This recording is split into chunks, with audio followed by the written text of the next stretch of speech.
Hello दोस्तों, मेरा नाम है राजेश और मैं हुसैन और आप देख रहे हैं ऑनेस्ट रिव्यूज। और हमसे भैया दिन दहाड़े भूल चूक हो गई कि हम भूल चूक माफ देखने चले गए। मेरे तो समझ ही नहीं आ रहा क्यों देखने गए हम। अरे समझ तो इन्हें भी नहीं आया था कि पिक्चर के साथ करना क्या है। पहले कह रहे कि आओ थिएटर और पिक्चर दिखाते हैं, प्लान में थोड़ा चेंज रहने का, ओटीटी पे डाल देंगे। अभी बोले ओटीटी नहीं, आओ थिएटर में ही आओ, थिएटर में ही आओ, भूल चूक माफ हमसे थिएटर में आओ। हमारी तो आज भी टांगे कांप रही थी जाते हुए। हम मैंने कहा ये 5 बजे बुला रहा, 4:30 बजे मना कर देगा देखना। और 5 के बाद भी 5:30 बुलाया था, 6:30 तक वेट कराया हमें, तब भी लग रहा था कि अब आएगा। प्लान में चेंज, वापस घर चेंज जाओ। आ गया, पिक्चर से टेरा बॉक्स में रिलीज होगी भाई, देख लो। यार टेरा बॉक्स का बारे में बताओ यार लोगों को। जो लोग टेरा बॉक्स जानते हैं, रिस्पेक्ट। एनीवे हम देख रहे हैं राजकुमार राव की nth number of small town film Bhool Chuk Maaf. And the first word that we have to say about the film is that skip ad की तरह इट इज वेरी स्किपेबल। बात कर लेते हैं फिल्म की कास्ट की। फिल्म के लीड रोल में राजकुमार राव जो कि प्ले करते हैं, यू गेस्ड इट राइट, एक स्मॉल टाउन का एक निठल्ले से आदमी का कैरेक्टर। नहीं हंसने क्या बात है। नहीं मतलब हाँ ठीक है, अब तो हमें पता ही है कौन आने वाला है। सबको पता है कौन आने वाला है। यार इस बार एक नई कहानी लिख कर लाया हूँ, स्मॉल टाउन का कैरेक्टर है, नौकरी धंधा नहीं, लेकिन मैं इस बार चाह रहा हूँ कि कुछ अलग से कास्टिंग करूँ। सर राजकुमार राव। अरे ब्रिलियंट यार। इसको निकालो साले को। वो प्ले करते बनारस के एक आम लड़के कैरेक्टर। उनके साथ दिक्कत ये है कि इश्क उनको हो गया लेकिन उन पर नौकरी नहीं है। भाई मेरे को समझ नहीं आ रहा कि क्या छवि दिखाई जा रही है हिंदुस्तान की।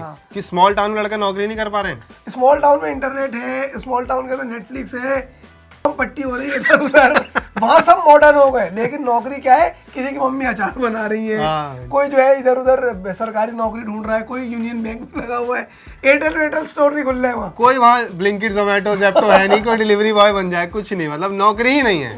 नौकरी क्या है, सरकारी नौकरी, वरना लौंडे आवारा घूम रहे हैं। और सबकी सेटिंग हो जाती है फिर। मेन हीरोइन से, शहर की जो हीरोइन है। भाई कह रहा हूँ खाने को कुछ नहीं है।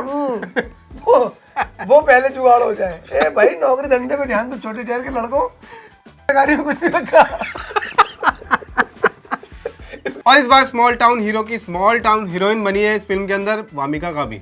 और दिक्कत ये थी, भूमि पेडनेकर की डेट्स नहीं थी, तो उन्होंने बोला ठीक है नेक्स्ट बेस्ट ऑप्शन हमारे पास क्या है। वामिका कभी प्ले करते हैं उनके लव इंटरेस्ट कैरेक्टर। उनके कैरेक्टर की कोई ट्रेट नहीं है, उनके कैरेक्टर की बस इकलौती ट्रेट ये है कि वो प्यार करती हैं और थोड़ी सी बड़बोली है, गुस्से वाली भी है, उनको गुस्सा आता रहता है और बाबू काम निकलवा लेती है भाई। लेकिन पैसे वाली है जो लड़के पे पैसा खर्चती है। और इनके अलावा ऐसी स्मॉल टाउन फिल्मों में जो होता है एक हरा भरा परिवार, वो इस फिल्म के अंदर भी है। वही आपको जो मम्मियाँ दिखेंगी वो आपको इस फिल्म के अंदर भी दिख जाएंगी। भाई 3-4 मम्मियों के ऑप्शन रहते हैं छोटे शहरों में। सीमा पावा ले लीजिए सर, शीबा चड्ढा ले लीजिए, और सर की वाइफ जो है उनको ले लीजिए। बाकी सर स्मॉल टाउन में तो यही वैरायटी है हमारे पास। स्मॉल टाउन में ऐसे ही तो लोग होते हैं। ऐसी मम्मियाँ ही होती हैं और क्या स्मॉल टाउन है। इसी तरह से फिल्म के अंदर सीमा पावा, रघुवीर यादव, जाकिर हुसैन एंड संजय मिश्रा, सबके इंटरेस्टिंग कैरेक्टर है, लेकिन जस्टिस ऑलमोस्ट कोई भी नहीं कर पाया। मौका ही नहीं था, मौका ही नहीं था, मतलब कसम से होता था। अब बात कर लेते हैं फिल्म के प्लॉट की। फिल्म का प्लॉट बेसिकली ये है कि राजकुमार राव एक टाइम लूप में फंस गए हैं। उनका एक ही दिन बार बार रिपीट होता चला जा रहा है, उससे वो फ्रस्ट्रेट हो चुके हैं और समझ नहीं पा रहे हैं कि उस टाइम लूप को कैसे तोड़ा जाए और कैसे उससे बाहर निकला जाए। लेकिन लूप में तो फंस चुके हैं राजकुमार राव रियल लाइफ में भी, क्योंकि वो इस तरीके के किरदारों से बाहर ही नहीं निकल पा रहे हैं। मुझे लगता है उनका कंफर्ट जोन भी यही है, प्रोड्यूसर चाहते हैं वो यही करें और वो हंस खेल के ये तो मजाक में कर दूंगा, हमारे तो बोलना है यही जैसे हम भी यहाँ बैठे हुए आते हैं, ऑन हुआ, बोल बाल दिया, कंफर्ट जोन। आप भी तो लूप में फंस गए हो। मैं तो चाह नहीं रहा था ये बात निकल के सामने आए। क्या बात तो गए थे कहीं, घूम फिर के आ गए ना। Moving on. और भाई अगर ऐसा टाइम लूप सच में जिंदगी में कहीं होता है ना भाई साहब, मैं 11 मई 2025 को फंसना चाहता हूँ। विराट कोहली रिटायर ही ना हो, दिन बदलता रहे। अरे मैं फंसना चाहता हूँ 18 नवंबर को, 19 नंबर को हम फाइनली ना आ रहे। मैं फंसना चाहता हूँ भाई 24 सितंबर 2020 को। उसमें क्या हुआ था भाई पगले से मेरी शादी हो गई थी। हमने व्लॉग किया था भाई, बहुत व्यूज आए थे उसमें। हमारा व्लॉग गायब हो जाएगा। मैं यार क्या हो गया, वीडियो क्यों नहीं दिख रही है यहाँ पे। और जैन दिख रहे हैं अकेले घूमते हुए। कभी इसको बहन की गाली दी, उसको माँ की गाली दी, उसको डीएम कर दिया, कभी इसको राइट स्वाइप कर दिया, मजे ही मजे। लेकिन फिल्म में वापस आते हैं, वो टाइम लूप में फंस गए हैं। टाइम लूप में क्यों फंसे इसका भी एक रीजन है, और वो उससे निकलना चाहते हैं ऑब्वियसली उसके लिए, क्योंकि अगले दिन उनकी शादी होनी थी। ट्रेलर में है, कुछ भी स्पॉइलर नहीं है। और सोचो भाई शादी से पहले इंसान का हो जाए, इंसान भरा बैठा है कि शादी होगी, उसके बाद दूध पियेंगे, उसके बाद शादी वाली दूध पियेंगे। अच्छा हल्दी में पता जा रहा है अच्छा, हाँ, ठीक है ठीक है मॉल नहीं खराब हो जाएगा भाई, सोचो तुम। भाई। अब बंदा तो ये चाहेगा अगले दिन फंसा देना, तभी स्वागरात में फंसा रहा हूँ। मजे आ गए। और एक बहुत बड़ी दिक्कत राजकुमार राव के साथ ये है कि उनको नौकरियां तो मिल सकती है, लेकिन उनको चाहिए सरकारी नौकरी। और अल्टीमेटम मिला है 2 महीने का। 2 महीने में सरकारी नौकरी निकाली है, जो कि भाई नौकरियां कहाँ निकल रही है 2 महीने में भाई, 2 महीने में रिफंड नहीं आ रहा है लोगों के। 2 महीने में तो 4 बार पेपर लीक हो गए, 10 बार एग्जाम वो हो जाते हैं पोस्टपोन इंडिया में। उनको 2 महीने में नौकरी देना कितना अनरियलिस्टिक टारगेट है भाई। 2 महीने से मेरा पेट साफ नहीं हुआ यार, 2 महीने में नौकरी क्या लगेगी इनको? रोज सब गोल खा रहा हूँ मैं। तो गलत दिन पे फंसा है बेचारा, तो कोशिश कर रहा है कि कैसे इस लूप से निकला जाए। क्या रीजन है वो आप फिल्म देखें अगर देखना चाहते हैं तो। हाँ मतलब एक लाइट हार्टेड सी फिल्म है, लेकिन अनफॉर्चुनेटली फिल्म के अंदर बहुत सारी चीजें ऐसी थी जो हम लोग को अच्छी नहीं लगी, और वही हम आप लोग को बताएंगे the 3 things we disliked about the film. एक तो इस फिल्म को देख के आपको बिल्कुल भी फ्रेश नहीं लगेगा, आपको ऐसा लगेगा कि ये वही फिल्म है यार, ऐसी 10 फिल्में देख चुका हूँ। आपको उस तरीके के जोक्स दिखाई देंगे, क्योंकि ऐसे कितनी बार कैरेक्टर राजकुमार ने है, तो कितनी बार आपको फनी लग सकता है। वैसे डायलॉग डिलीवरी के साथ नहीं लगेगा इस फिल्म में। करेक्ट, मतलब वही सिमिलर से कैरेक्टर्स हैं, सिमिलर सी स्पेसेस हैं, सिमिलर सी बातें हो रही, वही सब जोक्स हो रहे हैं। ऐसा लग रहा है कि भाई 3-4 पिक्चरों को लेके चैट जीपीटी में डाल दिया है, चैट जीपीटी इसका कुछ बना दो, इसका कुछ एक नई स्क्रिप्ट बना दो। हाँ। चैट जीपीटी ने बना दिया, वैसी सी राइटिंग हो गई थी इवेंचुअली। हाँ मतलब बेसिकली राजकुमार राव अपनी सारी फिल्मों के एक सीरीज बताकर भी बेच सकता है। ये फर्स्ट पार्ट, सेकंड मेरी स्टोरी में हाँ देखो देखो।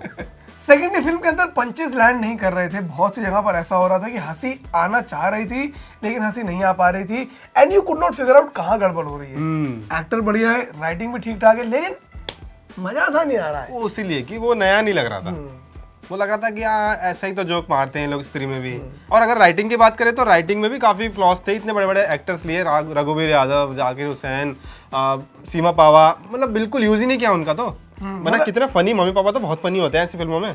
ऐसे ऐसे कैरेक्टर्स थे जिनको अगर आप छोटा मोटा भी एक कोई आर्क दे देते तो वो अपने आर्क में भी खड़े उतर जाते, लेकिन इनके कैरेक्टर्स ही डिफाइंड नहीं थे। वो पापा है तो पापा है, बस। मम्मी है तो मम्मी है, नॉर्मल मम्मी। हाँ यूनिडायमेंशनल से कैरेक्टर बना दिए, which I think was a very big disservice to the kind of actors that these guys are. Film का म्यूजिक भी आपको पसंद नहीं आएगा। बहुत सारे गाने तो आपको ऐसा लगेगा अरे फिर बना दिए यार। हाँ मतलब रीमेक रीमेक पे आ रहे थे, रीमेक पे रीमेक आ रहे थे, और गानों का सेंस भी नहीं बन रहा था। बहुत सारे गाने थे, और सबसे बुरी बात जो मुझे लगी भाई साहब वो था कि आज की डेट में धनश्री का उसके अंदर आइटम नंबर हमें देख रहे, सनी पासवान का आइटम नंबर चाहिए। हम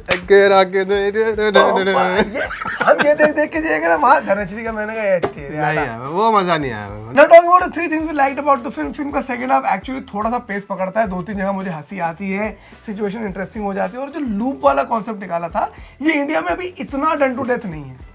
हाँ इसको मतलब ये चीज आपको देखने में नहीं लगेगी कि आपको हाँ ये क्या हो रहा है। ये थोड़ा सा क्यूरियोसिटी देती है कि भाई क्या चल रहा है, ये क्यों हो रहा है, रोज क्यों हो रहा है। रोज सेम डे आ रहा है, मतलब बताओ भाई कितना अनोइंग हो जाएगा यार, सेम डे रोज आ रहा है। हाँ मैं तो रोज एक बंदे को मारूं बच जाएगा, कुछ नहीं होगा। सेकेंडली फिल्म की प्रोडक्शन क्वालिटी भी अच्छी थी। फिल्म एक अच्छा सा लुक एंड फील सेट कर लेती है। बनारस को अच्छे से दिखाया गया है, घाटों को, शूट लोकेशंस, बाकी सब कुछ बहुत अच्छा है, और एक ठीक ठाक आई थिंक फैमिली एंटरटेनर बन जाती है। मतलब एक तरफ जहाँ थिएटर में इस समय मिशन इम्पॉसिबल और ब्लड लाइन जो भी हमने देखी थी, फाइनल डेस्टिनेशन, ऐसी फिल्में, हैवी फिल्में चल रही है, तो अगर कोई नॉर्मल पारिवारिक फिल्म देखना चाहता है तो वो जाकर इजी देख सकता है। फैमिली बच्चों को ले जाए, कोई ऐसा गाली गलौज कुछ नहीं है, कोई ऐसा सीन नहीं है, आराम से जाओ देखो और पता लगे कि करेक्ट। बाकी एंटरटेनिंग कुछ देखना तो भाई वो है एंटरटेनमेंट। सन्नी भाई सन्नी बिग भाई। Shout out. रेटिंग फिल्म को मैं 2.5 देना चाहता हूँ। मतलब मेरे लिए ऐसा है कि छोड़ दो या देख लो, कोई ये फर्क तो नहीं भाई पड़ता बहुत उससे। दयालु आदमी है असल में, तो ये 2.5 स्टार दे दिए। उन्होंने तो अपना बर्गर भी आज किसी को सड़क पे दे दिया। हाँ भाई एक सड़क पे अंकल जा रहे थे, कहते सुन बर्गर खाएगा, बर्गर पकड़ा दिया अगले को। खाऊंगा। वो भी भाई जाई था एकदम, कह रहा भैया बैठ के खाऊंगा। मैं अपने तरफ से देना चाहूंगा पिक्चर को 2 स्टार आउट ऑफ 5, वो भी एट मैक्स। राजकुमार राव मुझे पसंद है तो 2 स्टार। मैंने भी इसलिए दिए थे कि राजकुमार राव पसंद है, मडॉक अच्छी फिल्में बना रहा है, तो मोटिवेशन के लिए कि मडॉक को ये ना लगे अरे यार गड़बड़ हो गया यार। इसे 2 कूपन मिले थे पॉपकॉर्न के, तो आपको भी खिलाया मैंने, इसलिए आधा स्टार ज्यादा दे रहा है। उसी का बर्गर बच गया था इसका। 2 बर्गर लिए थे दोस्तों, दोनों ही नहीं खाए, किसी गरीब को दे देंगे, आपस में बांटना मतलब।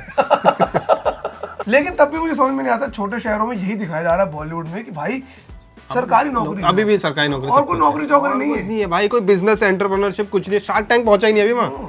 एंटरप्रेन्योरशिप तो खाली दिल्ली, मुंबई, बैंगलोर में हो रही है। बस वहां तो लोग सिंचाई विभाग में कोई लगा हुआ है, कोई जल निगम में भाई लगा हुआ सिंचाई है। विभाग की एक लड़के को नौकरी चाहिए इसलिए क्योंकि उसके गांव में पानी नहीं आ रहा है। यहाँ ये लोग ये बात पे लगे हुए हैं कि भाई साहब छोटे शहरों में नौकरी नहीं मिल रही, 4-5 लोगों की नौकरी तो यही है, वो ट्विटर पे अपडेट करते हैं कब पानी खुला, कब पानी बंद हुआ। और सोचो अब उन्हें ट्विटर पे ये नौकरी मिली है 4 को बताने की, और 4 तो सच में पता है मुझे जो लगे पड़े हैं, ये वाला भी राजकोल, ये वाला भी राजकोल, इनके कपास उड़ा देंगे सालों के कपास।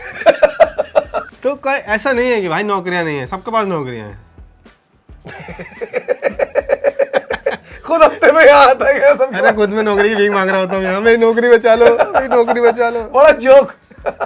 बाकी गाइस अगर आप लोगों को वीडियो अच्छा लगा हो तो लाइक कीजिएगा, कमेंट करके अपने ओपिनियन बताइए और सब्सक्राइब कीजिए हमारे चैनल को, ताकि हम भी तो एक लूप में फंसे हुए, हाँ हम भी लूप में फंसे हुए हैं, करेक्ट। आते हैं वीडियो बनाते हैं फिर भीख मांगते हैं, guys please comment, guys please comment. Views आते नहीं फिर है, ये भी लूप, इन्हें भी लूप में फंसा देते हैं, ये भी कमेंट कर रहे हैं, अरे यार इनकी नौकरी बचा देते हैं यार। फिर गाली खाते हैं, फिर हम बॉस से गाली खाते हैं कि सालों व्यूज कहाँ हैं, फिर हम यहाँ आते हैं भीख मांगते हैं, भाई भैया प्लीज, भाई भैया। लेकिन चलिए अब ठीक तो है, भाई एक ही तरीका है व्यूज आने का, चल ठीक करो जाके। ये तरीका है व्यूज आने का। अगर कुछ एक टारगेट रख लेते हैं कि अगर इतने कमेंट आए अगर हाँ तो अगर सन्नी वाला डांस सेंड करेंगे। 500 कमेंट आए PSG की टी-शर्ट चमचा हम दोनों डांस करेंगे भाई, सन्नी वाला डांस। पक्का 500 कमेंट का टारगेट है। ओके भाई जाओ अपना अपना काम धंधे पे लगो।